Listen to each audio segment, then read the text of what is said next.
before I begin with the Lightroom,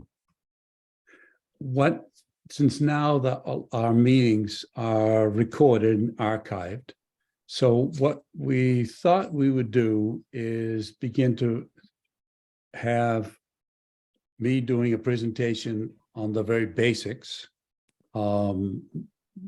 primarily because of all the people who use Lightroom, like Ellen Garvey, Daryl, and Tom Gately. They know a lot about it, and I don't. So I thought I'd be a good person to begin Lightroom, because that way, one of the goals is to get people to use some software to be able to really bring their photos to another level. And so what I thought I would do, or what I am going to do, is just show some basic moves, basic adjustments to a photograph. Use 3 or 4 different photographs, showing you what can be done. Hopefully inspire the people who are either on the fence or not using it to begin to use something like this. And then in subsequent meetings, Ellen, at the next meeting, actually, Ellen Garvey will be showing you more on the nuts and bolts and how to import pictures, and a little bit of the library mode and so forth. So me starting with this, so you can see visually what's happening, and is it worth investing the time? And then Ellen would carry you through the next section, and then subsequent meetings, people would drill down to certain features in Lightroom that would make it would improve your images. Now, it doesn't have to be Lightroom. I'm not a Lightroom evangelist. There's all kinds of different software that you can use. It's just using something that you can improve your picture rather than just light, dark, that you have with a basic software. Oh, now we're starting to get some people here. So good. Anyway, so all of this will be archived, and then we'll begin to build a nice library of things of Lightroom. Let's say I say Lightroom now because that's what I'm using. But Lightroom is something that it's cost $10 a month, and you get Lightroom and Photoshop and a few other things. But I know there are people who don't want to pay the $10 a month. I understand, and it's okay. So that's where Matt Everett will come in, and Matt will be doing the same thing that I'm doing tonight, or not the same thing, but more or less, in an introduction to Darktable, which is free software.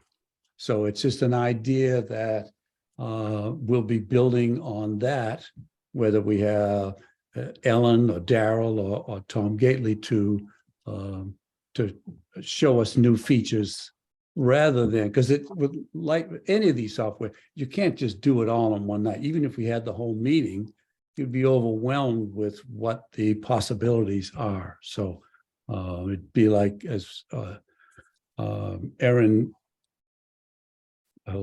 go ask Erin, who presents all the time on Lightroom. If you've ever gone to a workshop, it's of hers on Lightroom, it's what she calls Lightroom with a fire hose, because you get just hosed with all this information. So that's why this is a little bit at a time. So I will, En-min and Juergen, I didn't introduce you, but I said that you were presenting tonight, and you will, if you don't mind, will follow when I finish. Then you guys will show some of your favorite images. If that's okay. I don't see that you're. Yeah, that works. Yeah. That works. Okay. Yeah. That's good. Okay, perfect. All right. So if I could then go to share screen to here. Oops. Screwed up already.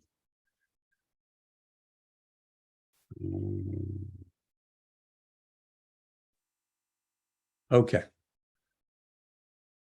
So this is Lightroom basics, very, very basics with very simple editing. And again, the idea is that you don't have to do a lot, that you can improve your an image. So let me just start with an Embrotha nudibranch, okay, just to show basically what can be done. Let me get rid of. Okay. So this is basically what, if you open up Lightroom or any of the other software, you get something like this. And all we're going to deal with is just this panel right here. Okay. Now, right off the bat, you see a histogram. Now, we've spoken in other meetings about histograms where there's just a representation of all the different tones, from light tones on one side and dark tones on the other. And so if we look at a picture like this of this nudibranch, yeah, the background's not the prettiest background in the world, but if you see that the exposure is okay, but this nudibranch is a little dark. It's so if I were just to make it a little lighter, because when the first thing you look at an image and you say, what can I do? What does this image need? Or what should I do with this image? Well, if you just expose it, now everything gets brighter. So that may not be the best way. You could lighten it up a little bit, but so you need to find some way, this area that's very, very dark. Now, let me back up for a second. Those of you who have not used any software like this, you may be intimidated by seeing all these sliders and you say, well, what should I do? Which one should I use? The best way to do this is just try it.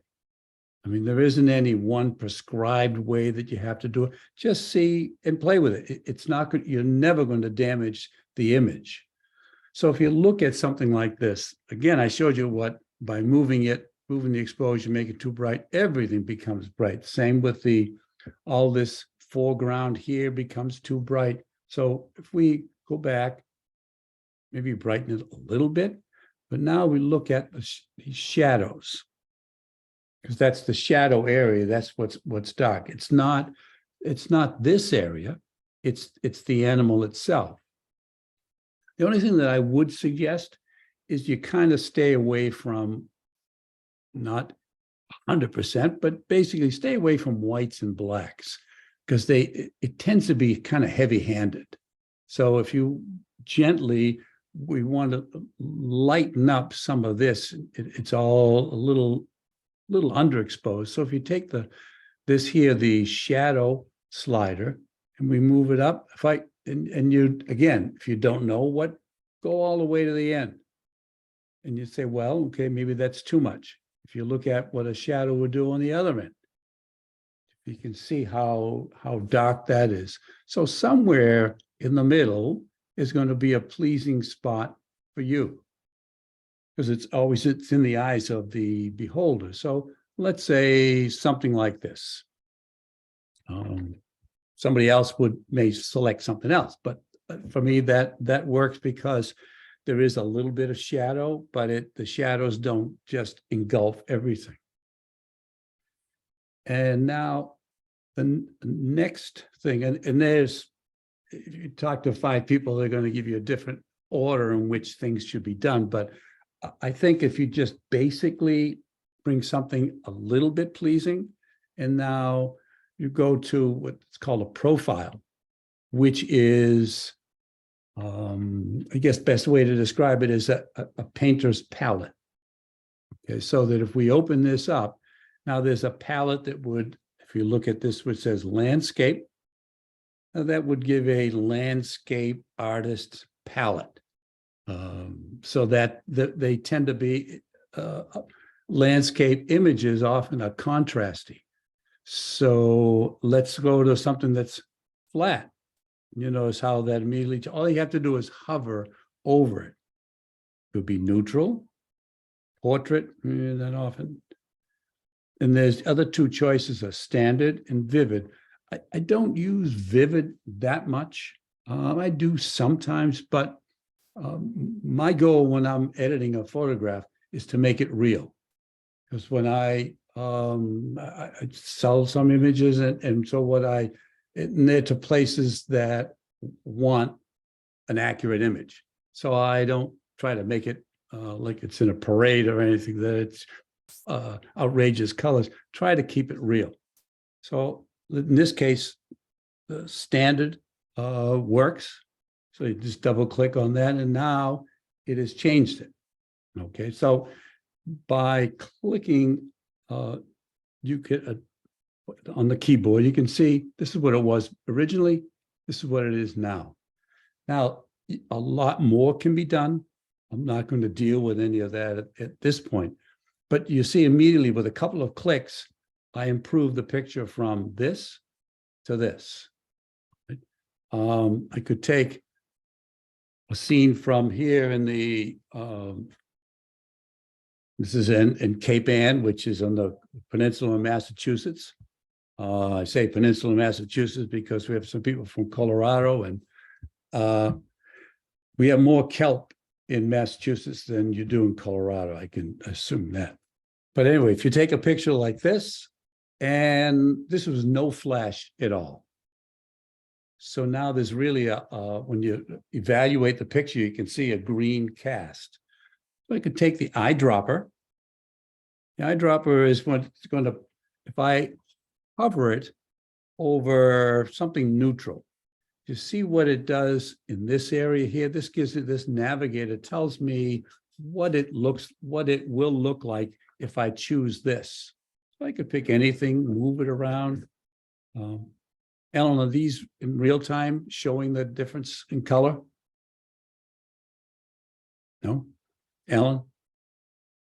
Yes, it looks good. Okay. So let's just say, pick any spot here, and I click on that. See immediately what it did?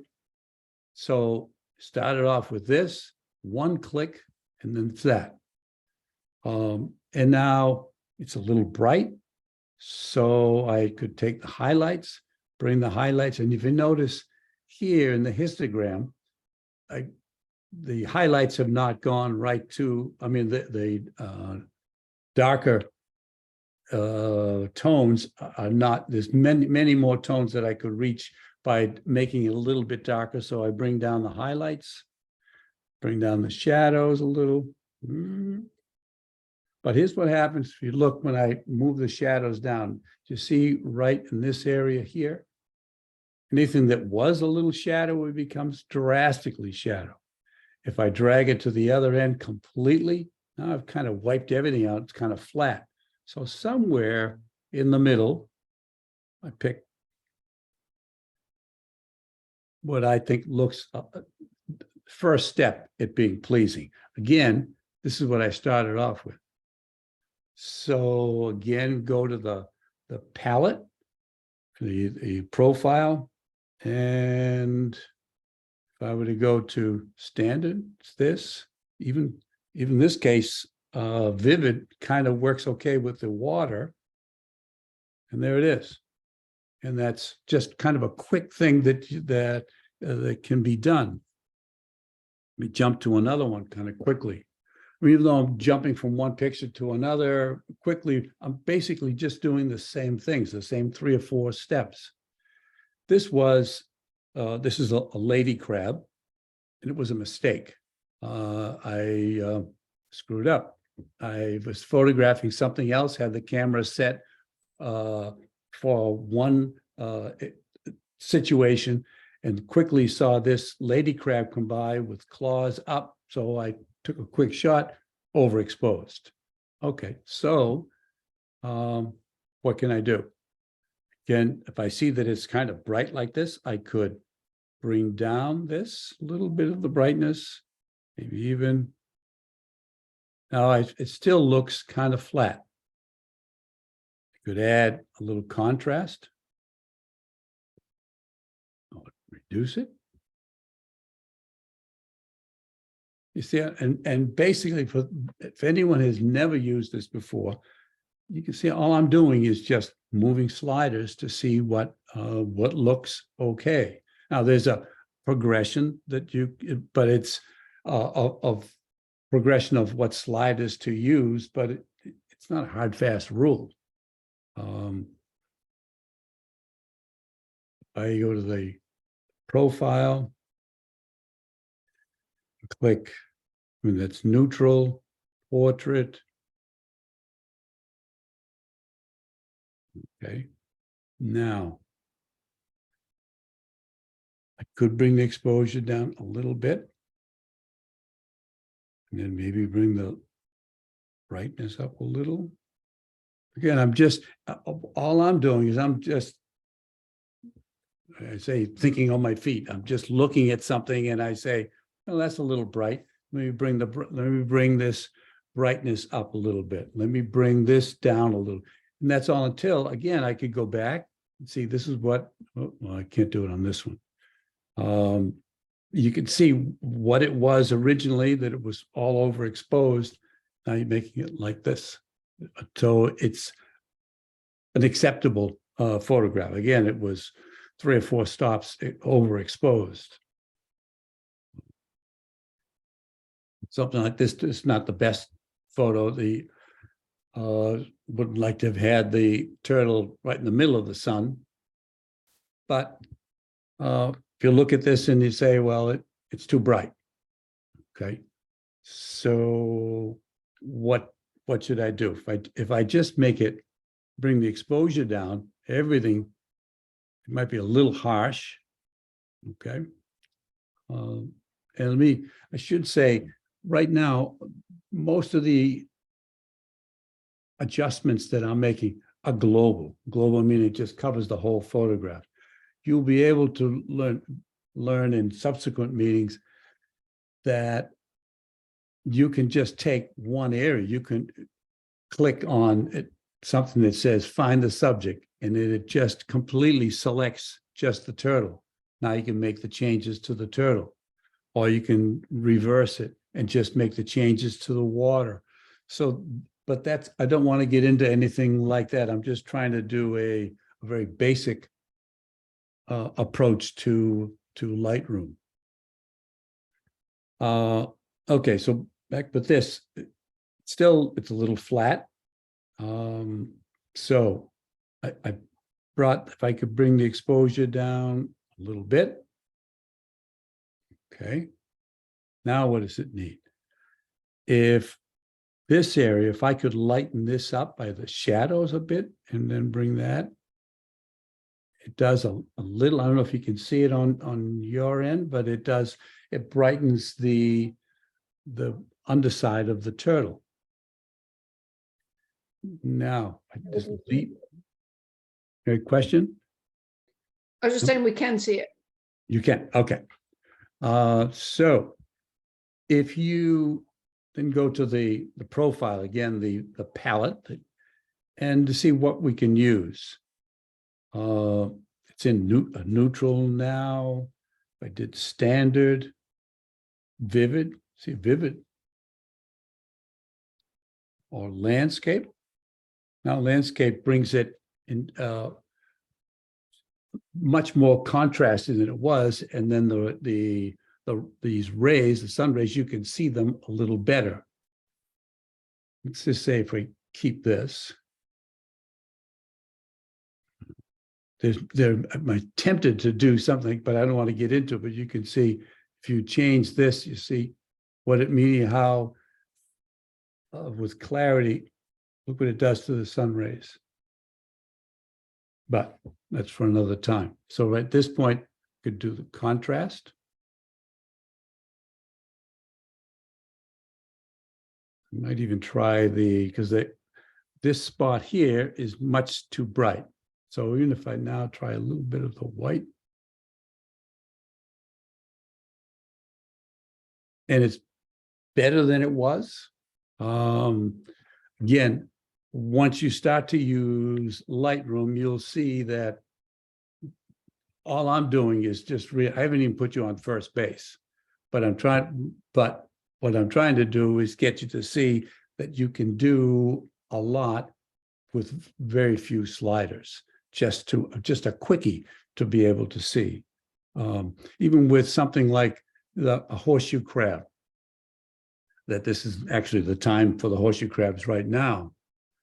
And you have something that's moderately lit in this part. Okay, its exposure is not outrageous, but it's not great. But my strobes were down low so that it made all this a little too bright. So if I were to move exposures to make it a little darker, everything gets darker. So it's not good. But you have the possibility of just moving the highlights down.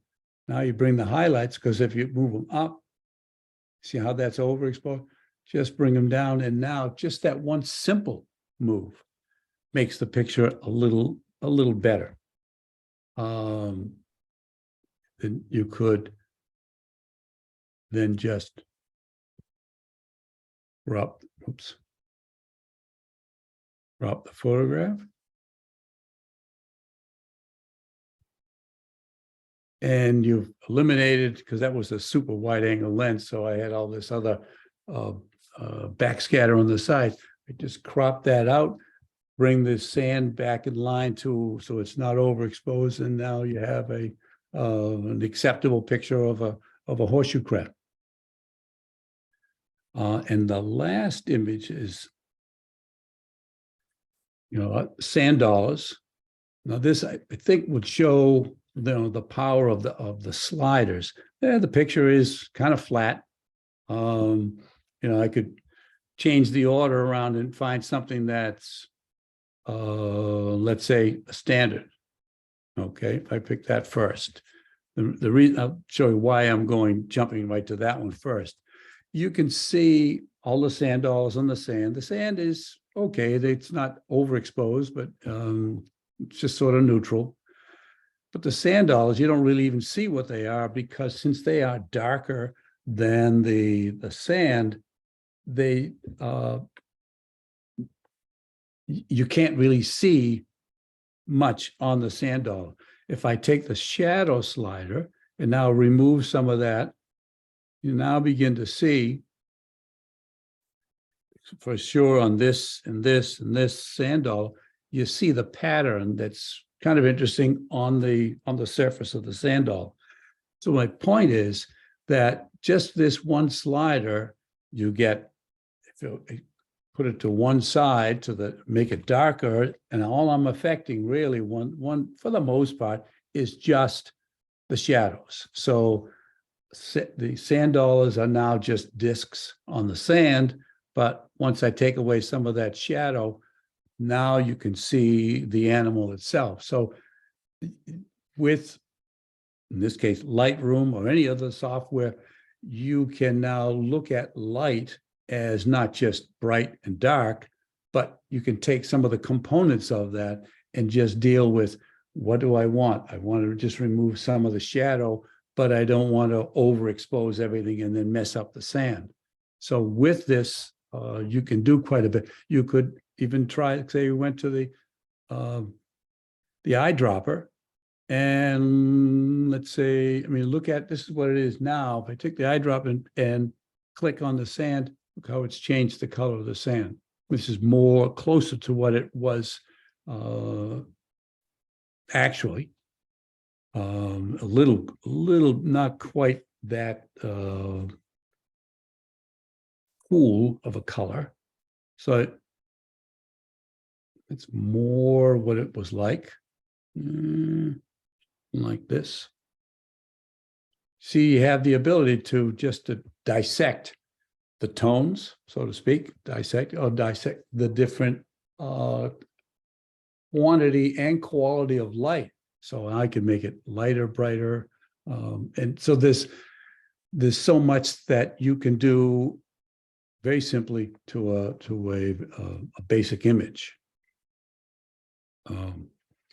Now, if you look at what I've done, is I have a few different sites that you could take a look at. Adobe has obviously a lot of tutorials on Lightroom. There's a couple of different This is Erin Quigley and Julianne Cost. Both of them do a lot of tutorials. They are polar opposites, but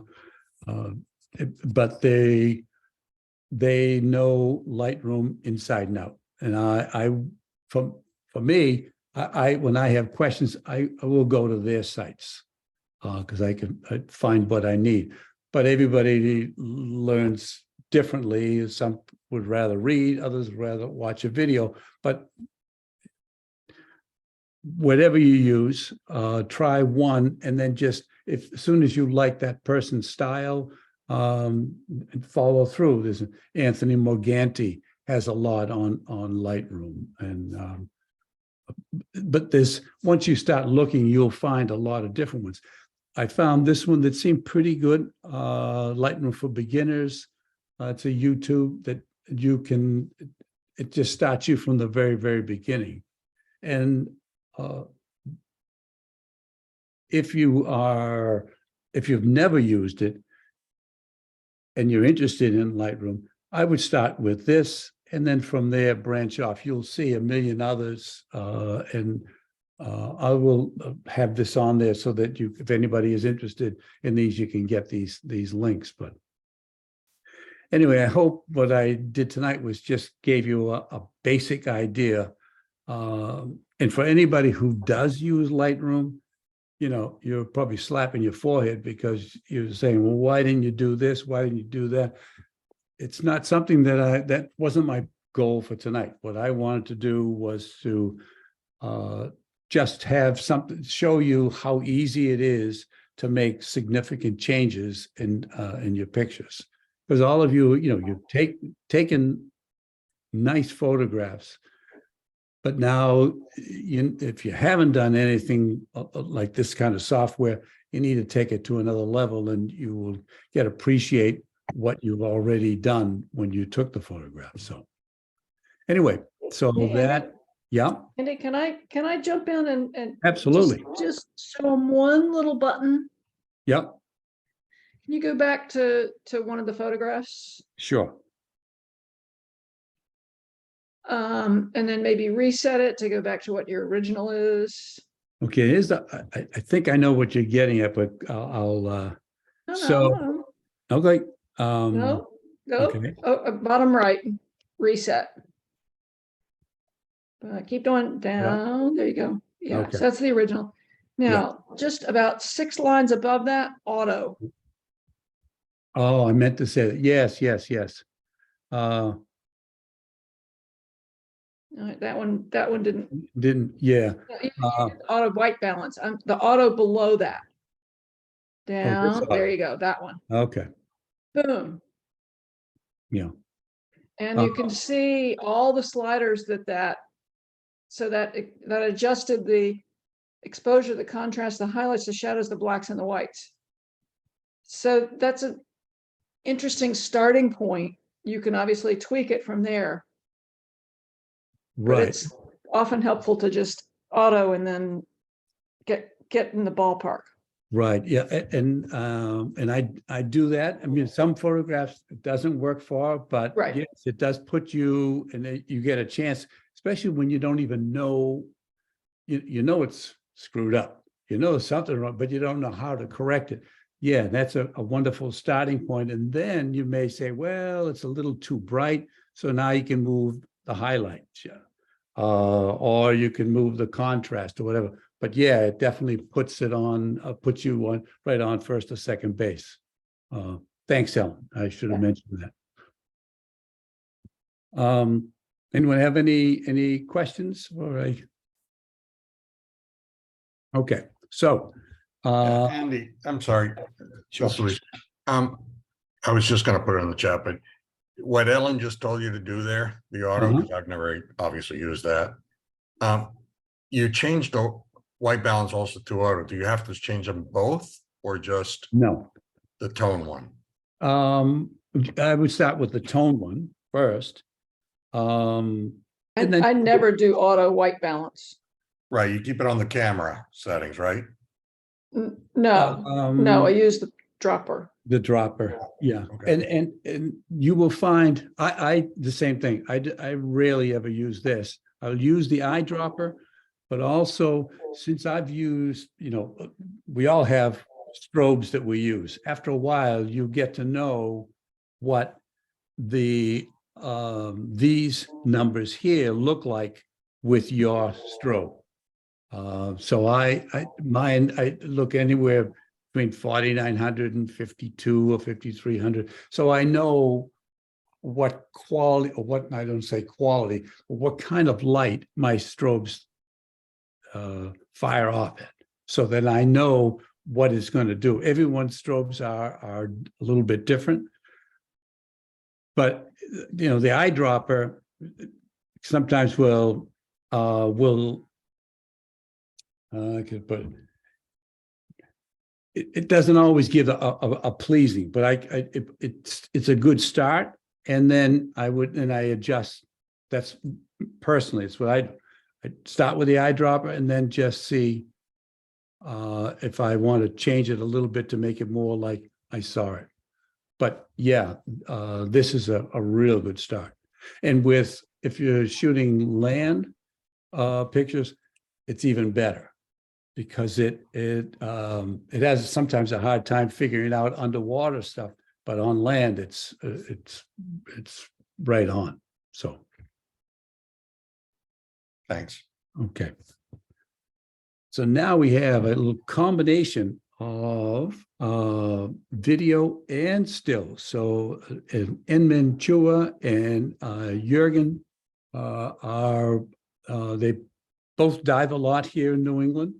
And En-min she shoots video many times, some marvelous macro video, and then Juergen is shooting the still. So together it should be I'm looking forward to seeing what this presentation tonight. So En-min, Juergen, I will turn it over to you.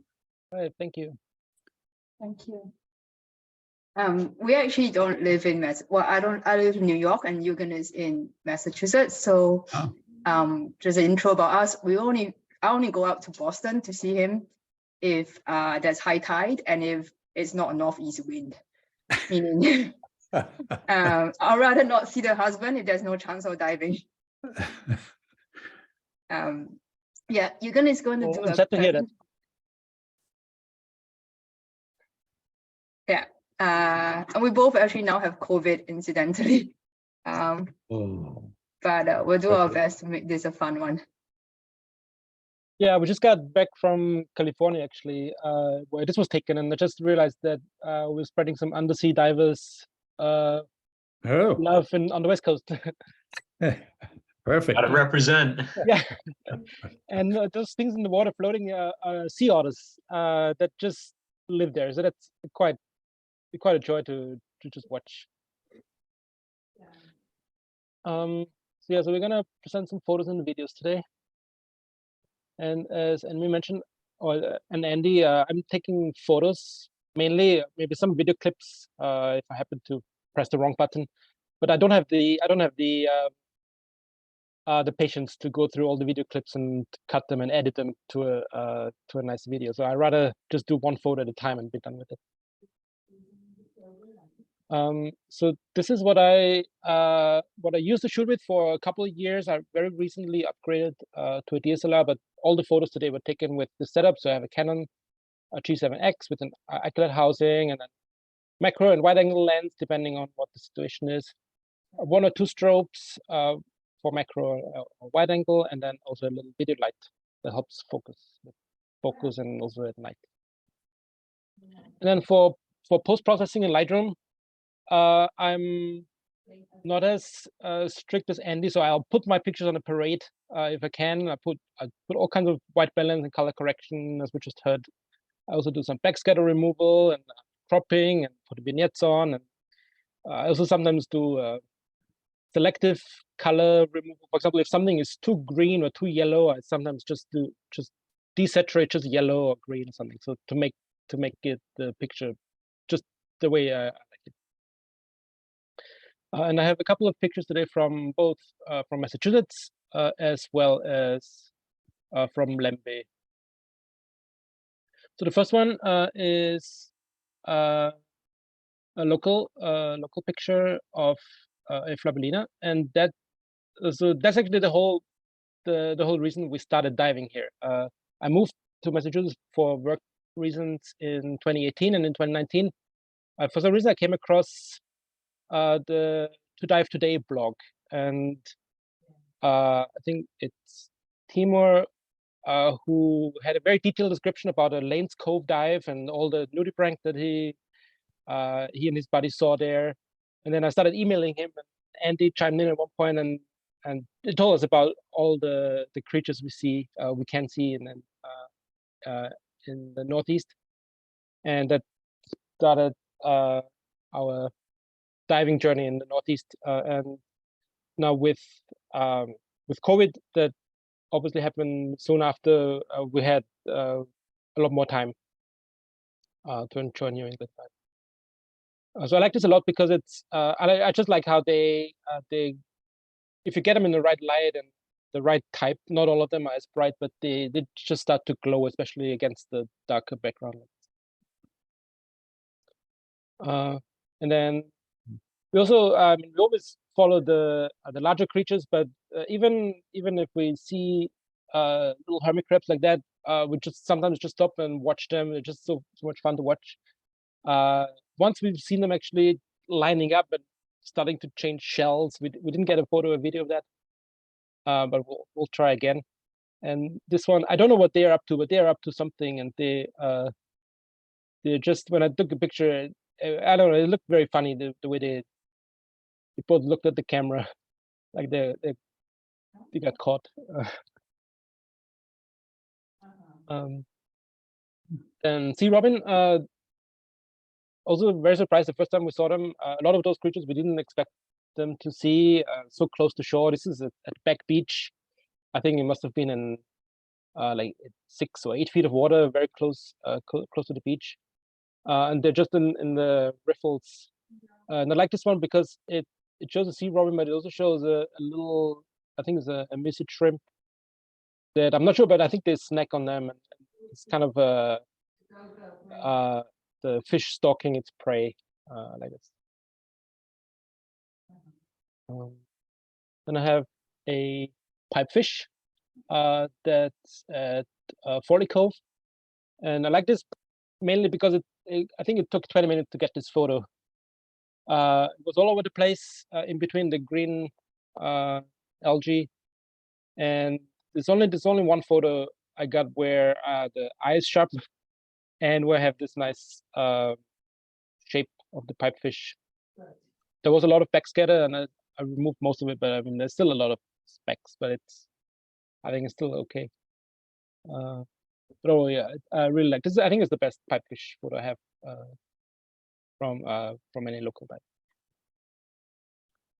And then lumpsucker, another fish that I think this is a very very young one, tiny, maybe the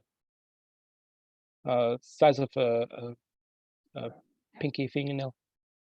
That was just jumping around from one blade of algae to the next.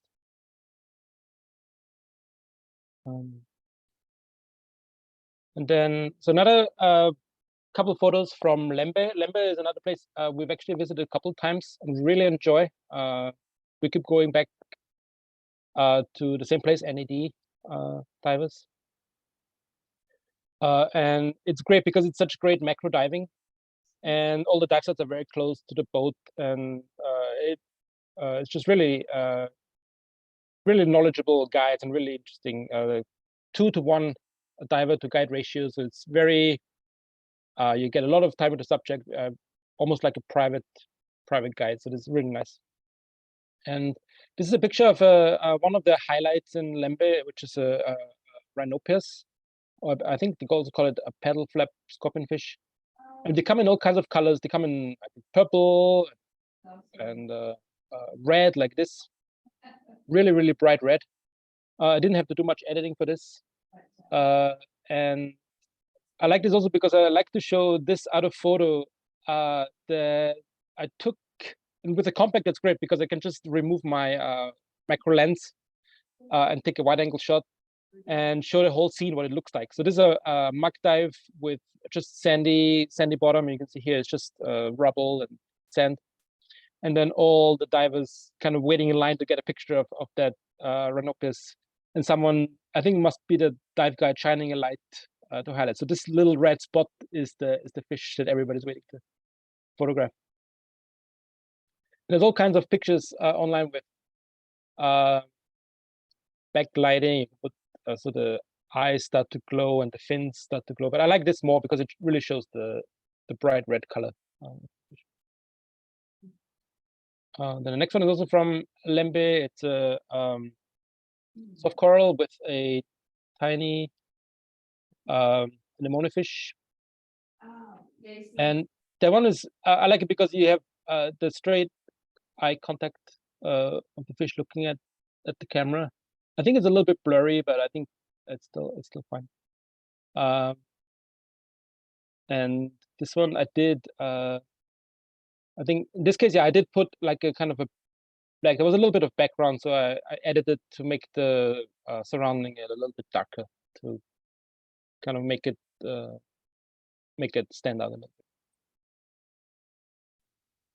bit. Then this is a blue ring octopus. We got both photos of the blue rings showing brighter blue, and this one not as much. I like the fact that you can still see that it's a blue ring, but without having the dark blue spot that once you know how they turn blue is when the dive guide kind of keeps either kind of distracting them or trying to scare them. That's when they change color. So I like the fact that this is more natural looking, and but while still kind of showing some of the blue rings and still knowing what it is. Then another anemone fish. I don't know which anemone fish this is, but this was there were a couple in this. It's a very large soft coral, and a couple, and I have a couple close-ups and a couple of wide angles. I like this one a lot because you get the little bit of the clouds and the sky in the background, and the clear blue water, and some other fish silhouettes of other fish in the background, and that the anemone fish kind of very colorful in the picture. And then the last one, probably my favorite fish because they're just so odd looking. That's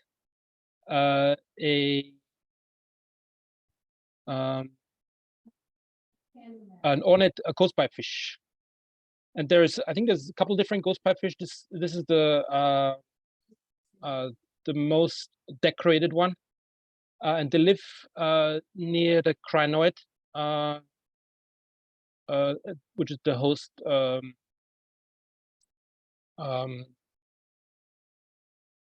area where they live, and so they camouflage in the same color as the crinoid where they live in. So this one is white and orange, same as this. And I like this because it shows both the crinoid and the fish. I wish there was a little bit more separation, but it also has this nice blue background, which I keep trying to replicate. I'm not sure what I did, but it's I like the kind of the blue and green mixture. May have been maybe the sand, part of the sand. But I also have kind of a darker background, and then it doesn't work as well. So I really like that colorful fish in the blue background. And that's everything for my photos. Those are great photos. Excellent photos. Yeah, fantastic. Thank you very much. Yeah. So I think we'll switch to video now. I can keep sharing and showing the videos here. You want to start with the octopus? Yeah, we can start with the wonderful stuff. Sorry. Okay.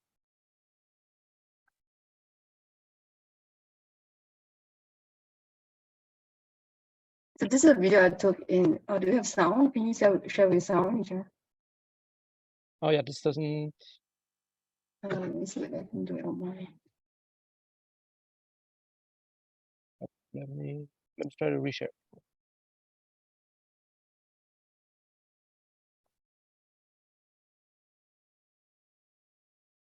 Does it work? If not, I'll do it on my. Oh yeah, I'm gonna share sound and optimize for VTrip. So let's hope that.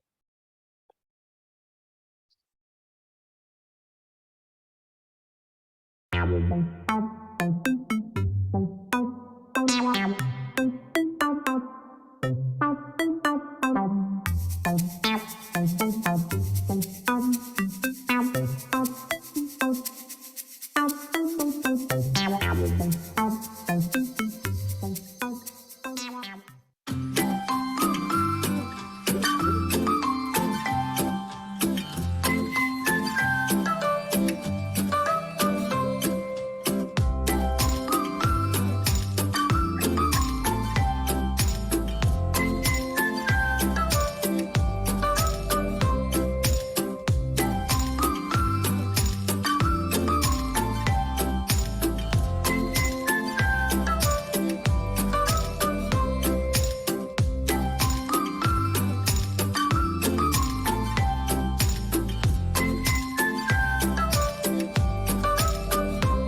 So that one is a wonderful. So we filmed it in Lembe. It was a night dive.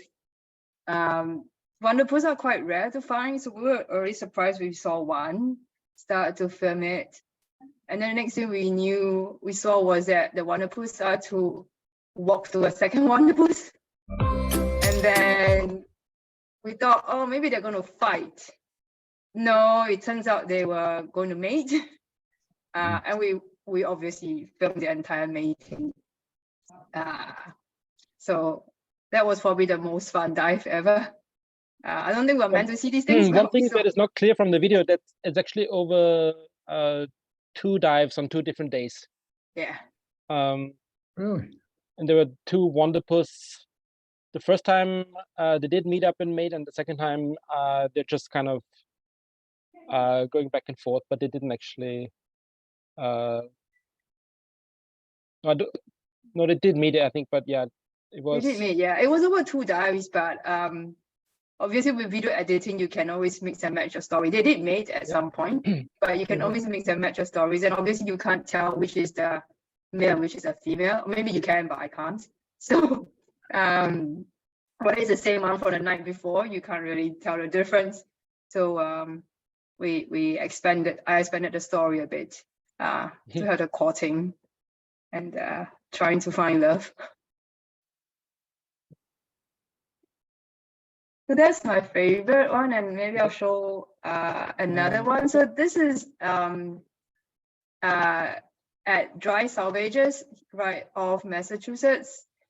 So we recently last year discovered that you can do boat dives out to Dry Salvages. We are not very interested in the wrecks because it's dark and cold, but we discovered that you can actually see seals. And when we saw that, we realized that this is probably the only place underwater that a wildlife that is like 4 times my size will actually freely, willingly interact with us. And do all kinds of stuff and to play with us and actually actively try to find you and try to spook you. Like they will try to follow you, and then when you turn, they will give you that stare and then they will just swim away, or they will try to tug your fins. And so this is something that we super enjoyed. And I made a couple of clips on this underwater gray seals. Not sure if you can show that with the sound on. Yep.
And the diver in the video, that was Juergen.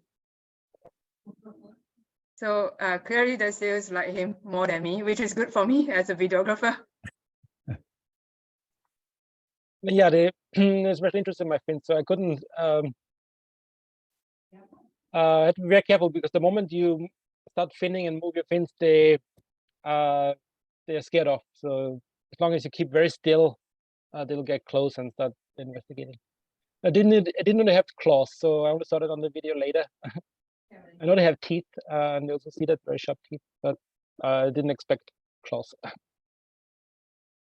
Yeah, and they come really close to the lens. I guess they see themselves as a mirror.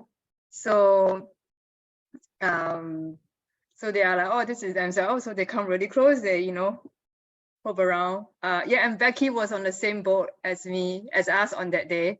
Hi, Becky. It was super fun.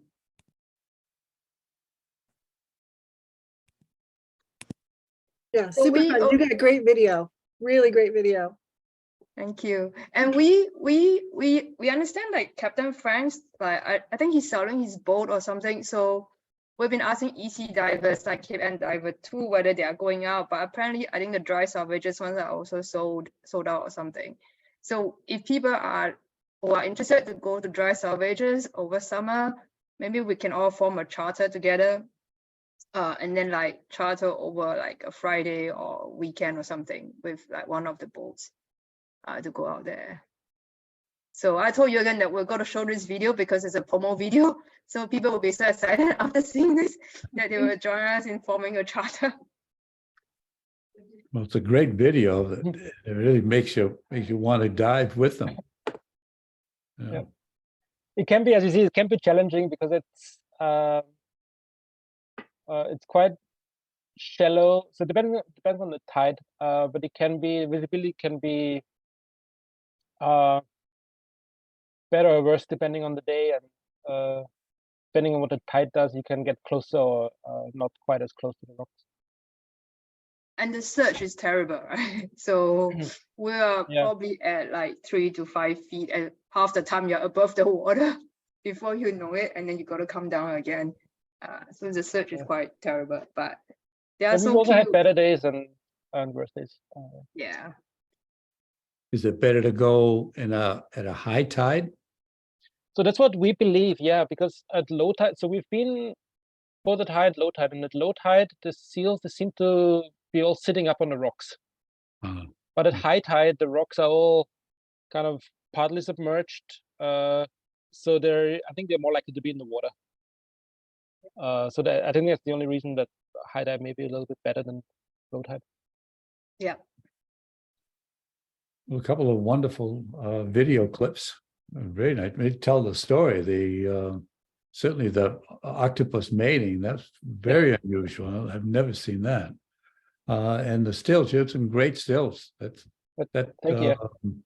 Pipefish is probably the best one I've ever seen. You had the mouth and the eyes, and real good focus. So it's terrific. Well, thank you.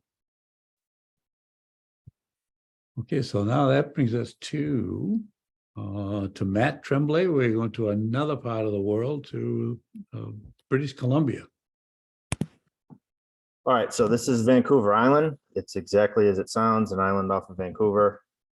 It's about the size of Florida. So if you look at Port Hardy in the north to Victoria in the south, it's about a 6-hour drive. So if you're driving from Jacksonville, Florida to Miami, that's about a 6-hour drive, and it's very similar to this drive. There's a couple different ways to get to Vancouver Island. You could fly directly to Victoria if you're able to find a flight, which are tough to find. You could fly to Seattle and then take the ferry over to Victoria. You could fly to Victoria and then take a short flight to you could fly to Vancouver and then take a short flight to Victoria, or Comox, or any of the other small airports. I believe Campbell River has a small airport, and then Port Hardy has a small airport. Or you could rent a car in Vancouver and then take the ferry over the Strait of Georgia to get to Vancouver Island, which I would recommend doing. It's definitely worth having a rental car because the top side is just beautiful. There's a lot of choices for diving. So Victoria here is probably the best shore diving in North America that few people seem to talk about. There's like 100+ shore diving sites right in this area. And there's great boat dives too. There's a famous site, it's called Race Rocks. It's a beautiful dive site. Farther north, you got Nanaimo here, which has a couple artificial reefs, purposely sunk wrecks that everybody goes there to dive. On the west coast here, you got the Barkley Sound, and there is a dive lodge here. It's called Rendezvous Diving, and they pick you up at Port Alberni and they bring you to the dive lodge. I'm not sure exactly where it is, but it's in this area. Terrific diving there. There's the Hornby Island Dive Lodge, which is right here. It's on Hornby Island. You take a short ferry to Denman Island and then another short ferry to Hornby Island. And that's fantastic diving with sea lions. I went there in November 2019 and it's absolutely terrific. Campbell River right here has fantastic diving. and Port McNeil has good diving, but the crown jewel is Port Hardy.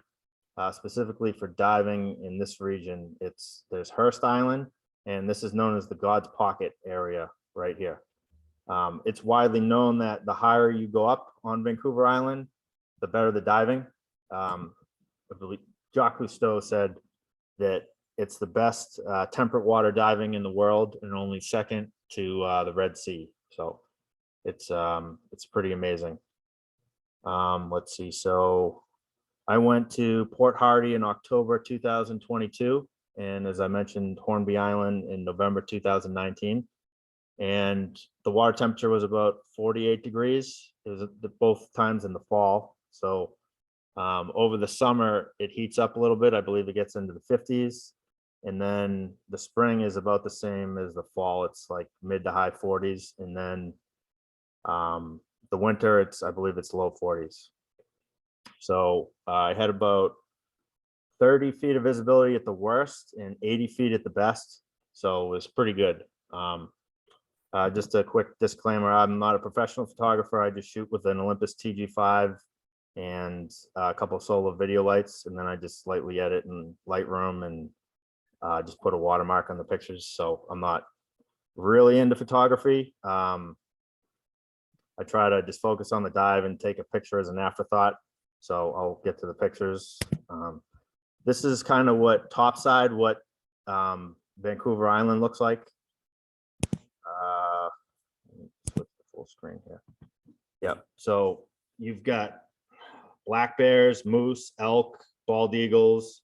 It's not as, you know, in the woods as Alaska is, but it's close. It's really good. Another reason I recommend renting a car, because the drive around is just incredible.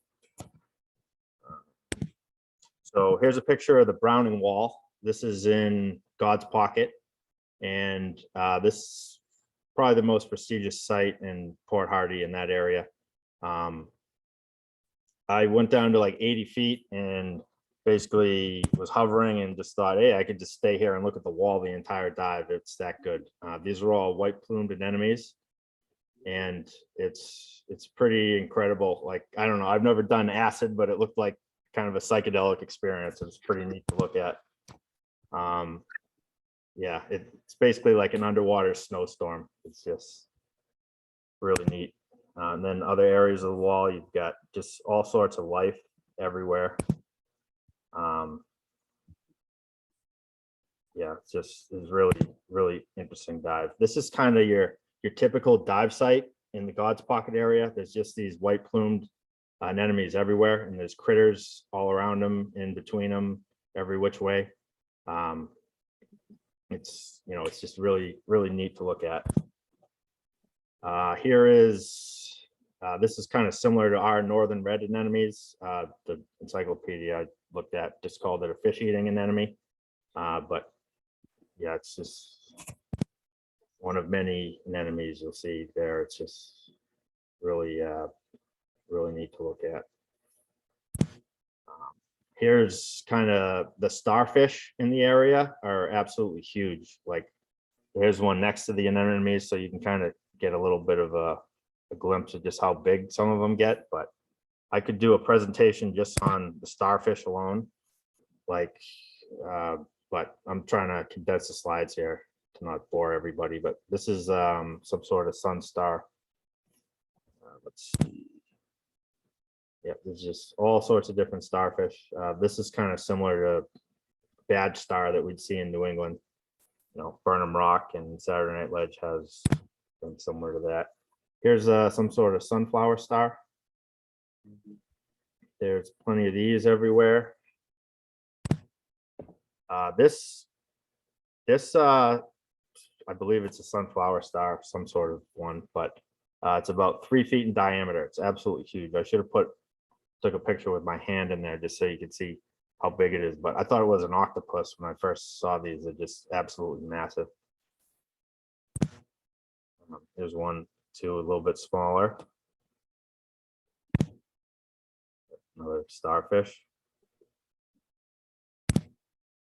And this kind of shows you just how big they are. They get massive. But Here's a basket star. I went to Eastport, Maine a couple times hoping to see these and wasn't able to find them. And then in the Saguenay River up in Les Escamins, Canada, I hoped to find one, but didn't see one. And I hope to find one in Port Hardy. And then the second dive site we went to, there was about 20 of them. Like by the end of the dive, I was sick of seeing basket stars. There were so many. I was like, hey, look, oh, there's another basket star. You just get desensitized to them. There were so many. It's pretty incredible. And I didn't realize it, but until other divers showed me that it had been there before. But if you tickle the middle of them, they kind of like fold out and move and everything. Like I don't like touching anything underwater, but it was really interesting to see that, because you don't think of them as being able to move, but they do. This is some sort of sea cucumber. It's either orange or red. I'm colorblind, so you could tell better than me whatever color it is. That's the type of cucumber it is. Either orange or red. Here is a sea butterfly.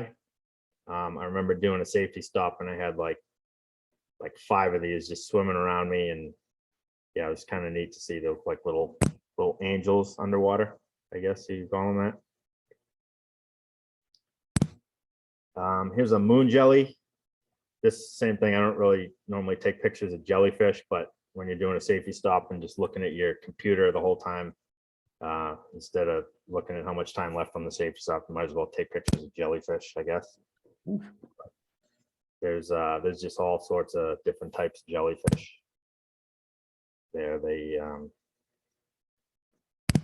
actually had a woman at the resort get stung by a lion's mane jellyfish, and she decided to go home after that. I guess stung her in the face, so she didn't want to continue to dive. I told her to just get back in the water, but kind of something you got to look out for when doing safety stops there, because there's lots of them everywhere. This is a hooded nudibranch. This is kind of the same boat as the basket stars. I was hoping to just see one of them, and ended up seeing thousands of them. Like there was one dive site, Hooded Nudie Bay, and there were just thousands of these everywhere. I think they kind of look like Stewie from Family Guy. It was basically take your pick, take as many pictures as you can, I guess. But yeah, you just get desensitized to these after a while because they were just everywhere. Yeah, here's an example of a cluster. There's probably like 10, 15 of them in here, but there's just tons of these.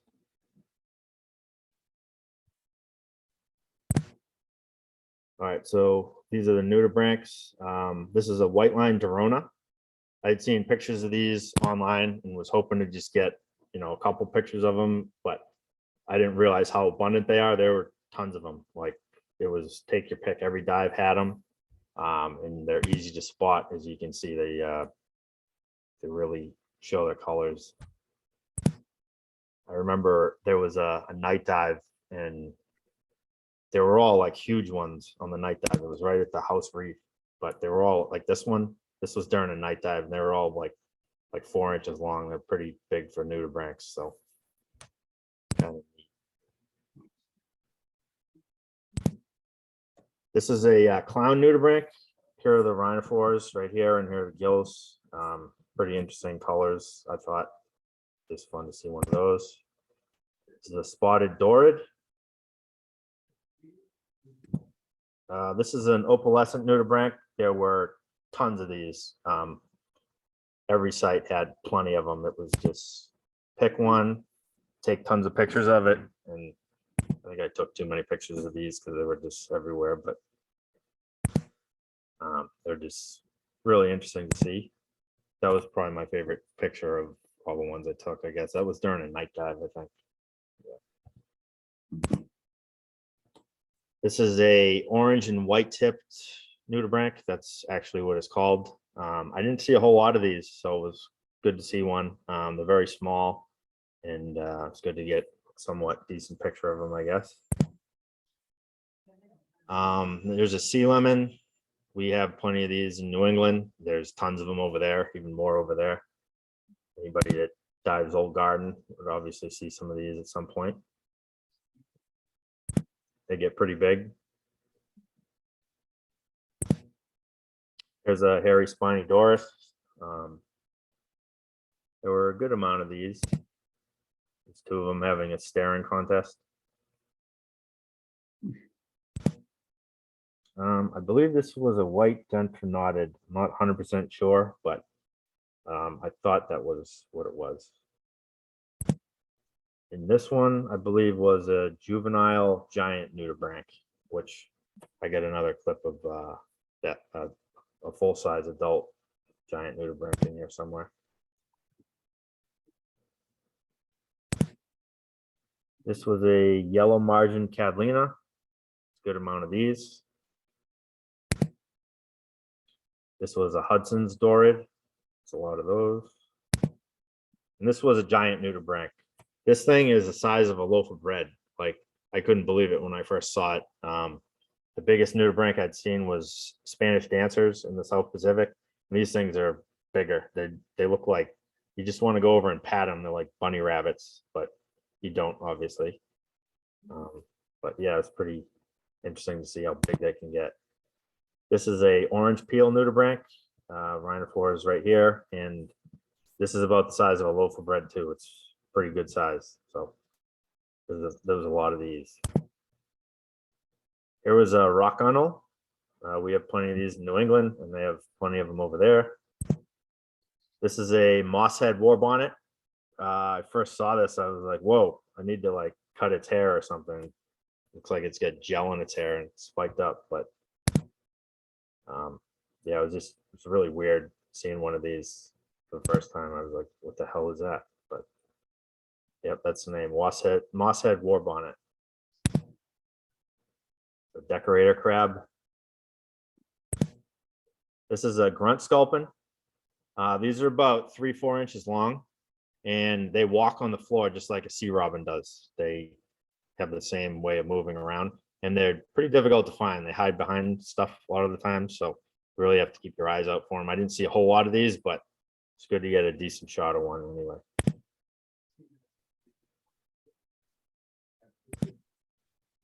There's a Puget Sound king crab. This is a smaller one, but they get pretty big. I think the biggest one I probably saw was like 3 feet diameter. Yeah, this one's a good size one. That's pretty big. I thought it was an octopus when I first saw it from a distance, but nope, it's a Puget Sound king crab.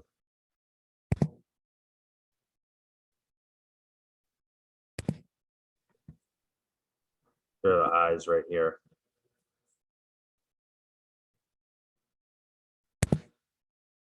And this is actually a toadfish variety.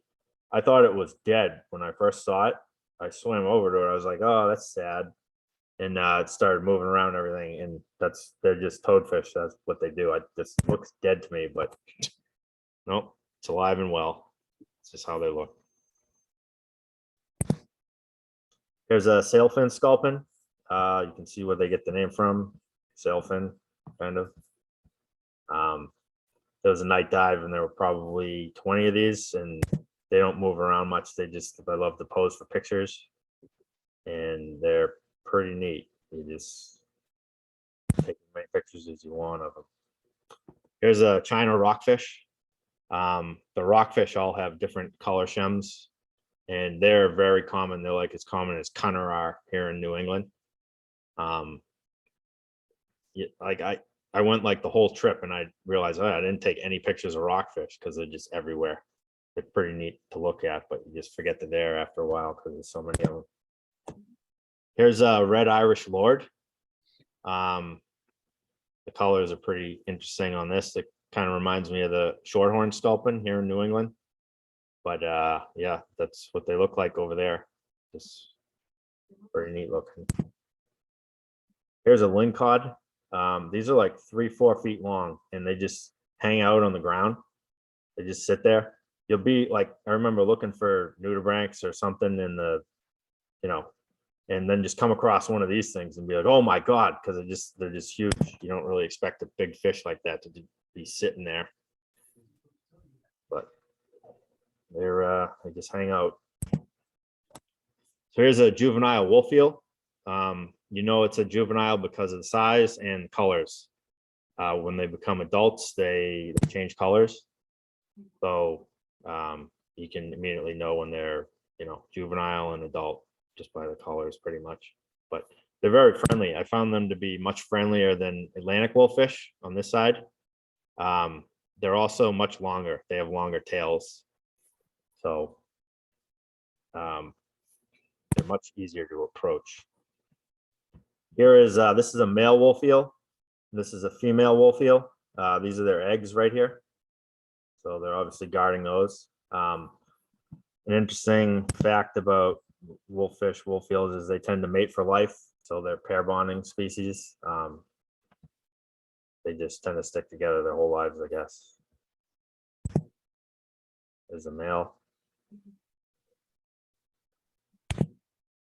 This thing had a growth over its eye. I wasn't sure how that got there or what it was from, but you kind of want to pop it like a zit, but you don't because it'll bite your hand off. So, but yeah, it's pretty close to its eye. There's a female wolf eel, a little close up.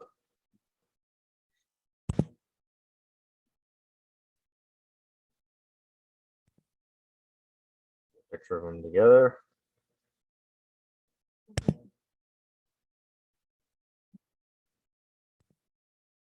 Here's one out in the open. This guy was like very photogenic. He loved having his picture taken. He just wanted me to like get up real close, and he's just very friendly. He just stood there the whole time. Normally they like swim into crevices or stuff, but this guy was just right out in the open. He's happy to get his picture taken. So pretty neat. They just look like they got these big heads and just tails attached to the heads, and very prehistoric looking.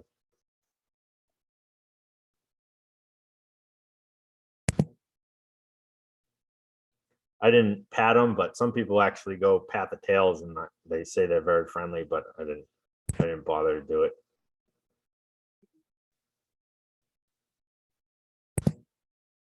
So this is a very small giant Pacific octopus, or GPOs as everybody calls them. They can get to be about 15 feet in length. They get absolutely huge, and they only live like 5 years. So anybody that's been to like the Caribbean and seen octopus down there, these things get much bigger, and they're very interesting to see. It's like you just see this big thing moving across the rocks, and you're just like, wow. They're absolutely massive. But you just couldn't take enough pictures of these whenever you see them out and about. Most of the time you see them hiding in crevices, but when they're out and about, they're quite a sight to behold. And they, of course, change color.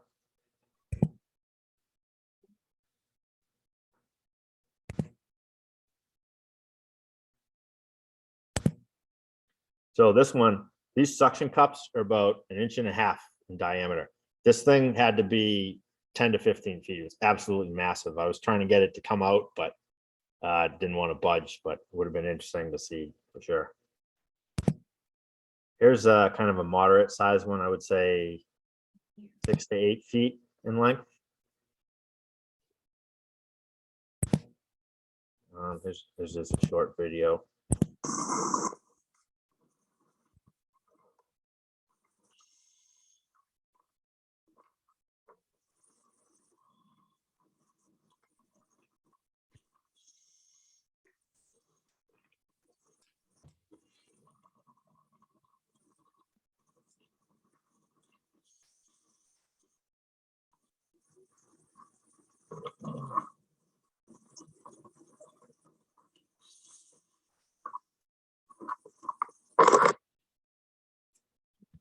All right, next we have Hornby Island, the stellar sea lions.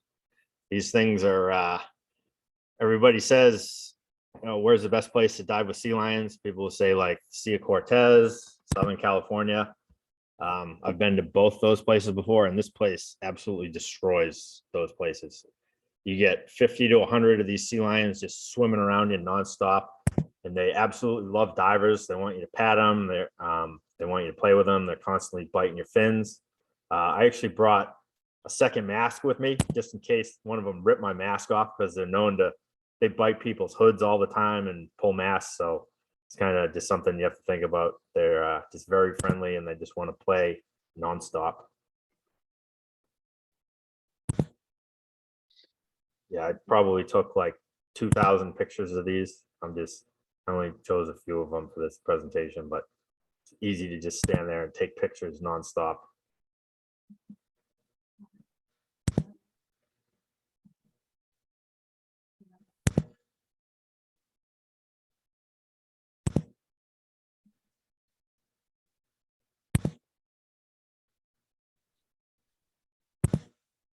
Yeah, I don't even know how I took this picture. That's actually me. And I felt the thing biting me. So I just turned the camera and took a shot, and that's where it was. You gotta kind of be afraid they get close to biting people in certain areas. So this is like the entire dive is like this. You just got swarms of these sea lions just everywhere.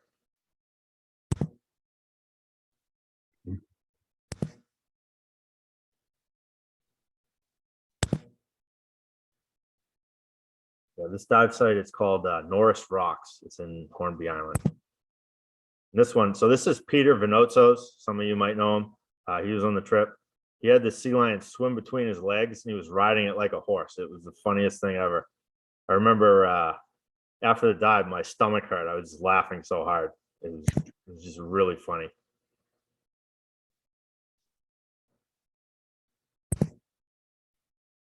Yeah, and it's the whole dive is like this, pretty much. Just bite your camera, bite your lens, bite you.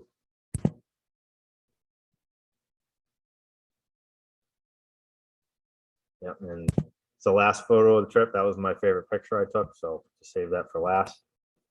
And that's the whole presentation. So if anybody has any questions or anything, feel free, or send me a message or on Facebook later if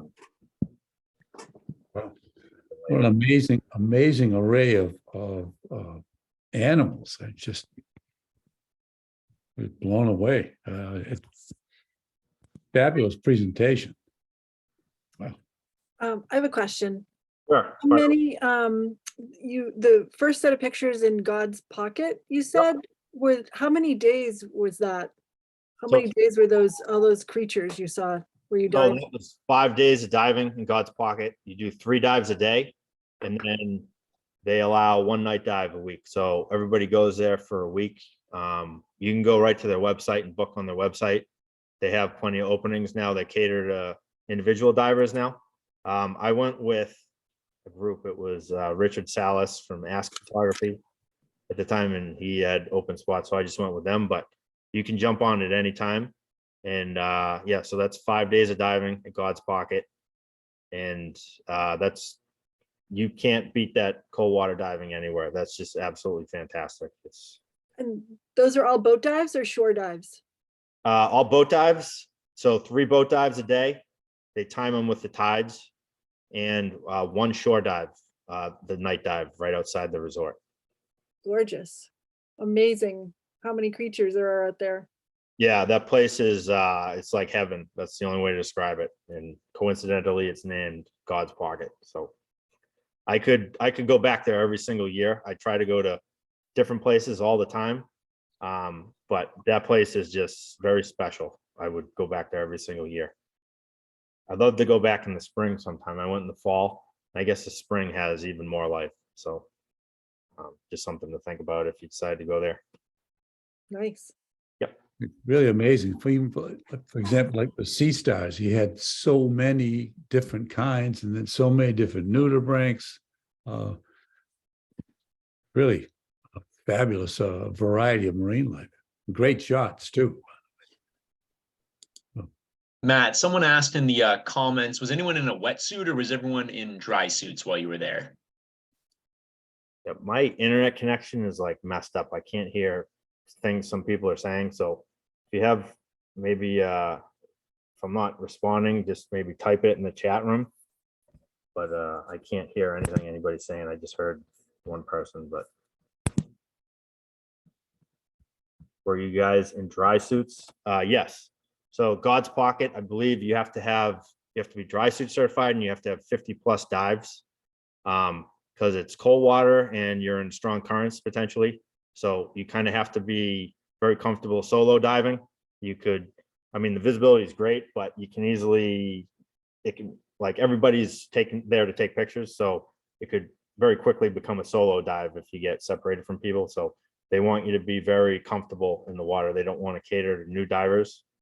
So, yep, you want to be dry suit certified and have a good amount of experience. And New England's the perfect place to practice to go there, because here you got similar conditions, but there the visibility is much better. I mean, if you dive in the winter here, even colder water, and the currents can be strong here if you boat dive. So perfect place to practice to go there.